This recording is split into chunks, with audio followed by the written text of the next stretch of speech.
भोपाल की करते हैं, जहां बीजेपी चुनाव प्रभारियों की बैठक खत्म हो गई है। 2023 के चुनाव के लिए प्रभारियों को निर्देश दिए गए हैं।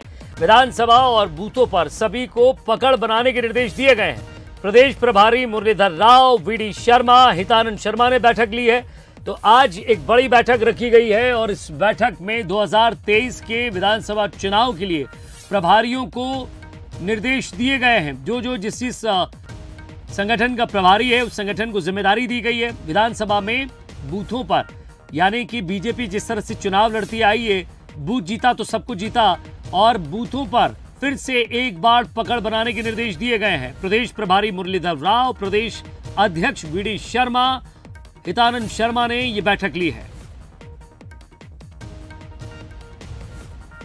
और ज्यादा बातचीत के लिए हमारे साथ एग्जीक्यूटिव एडिटर मनोज सैनी जी हमारे साथ जुड़ रहे हैं। मनोज जी, प्रदेश प्रभारी मुरलीधर राव, वीडी शर्मा, हितानंद शर्मा बैठक में मौजूद थे और 2023 के लिए जो प्रभारी बनाए गए हैं अलग अलग संगठनों के, सीधे उनसे बातचीत की गई है कि बूथ को लेकर आपकी क्या तैयारी है।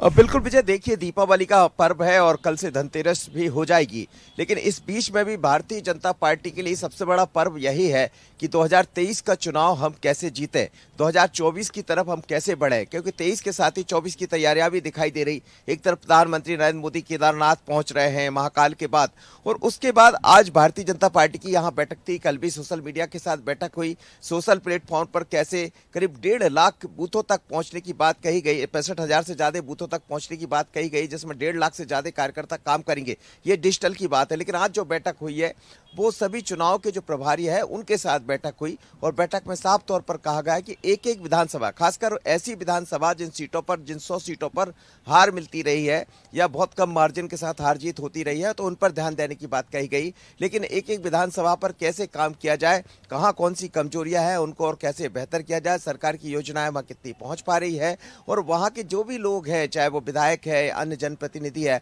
वो किस तरह काम कर रहे हैं। तो मुरलीधर राव ने साफ तौर पर कहा है कि अब समय ज्यादा नहीं है, हमें मैदान में है ही। भारतीय जनता पार्टी वैसे भी 365 दिन मैदान में रहती है, लेकिन एक एक बूथ प्रभारी को बड़ी जिम्मेदारी सौंपी गई, सबसे रिपोर्ट मांगी गई है।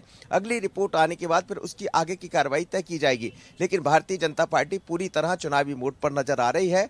एक तरफ संगठन काम कर रहा है, दूसरी तरफ मुख्यमंत्री शिवराज सिंह चौहान भी अलग अलग, हम देख रहे हैं कि अलग अलग बैठकों का दौर जारी है। आज पुणे गए हैं, कल दिल्ली में बैठक कर रहे थे, और कैसे हमारे यहाँ रोजगार के नए अवसर खोजे जाए उस पर काम कर रहे थे। तो हमें लगता बीजेपी ने पूरी तैयारी कर ली, मन बना लिया, क्योंकि कांग्रेस भी उसी तरह एक्टिव नजर आ रही है। विजय जी, बहुत बहुत शुक्रिया मनोज जी। और कांग्रेस भी उसी तरह एक्टिव है और बीजेपी भी लगातार बैठकें कर रही है। बहुत बहुत शुक्रिया हमारे साथ जुड़ने के लिए और बातचीत के लिए। तो विधानसभा वार बूथों पर किस तरह से एक एक बूथ पर पकड़ बनानी है, उसको लेकर संगठनों को कुछ टिप्स भी दिए गए हैं।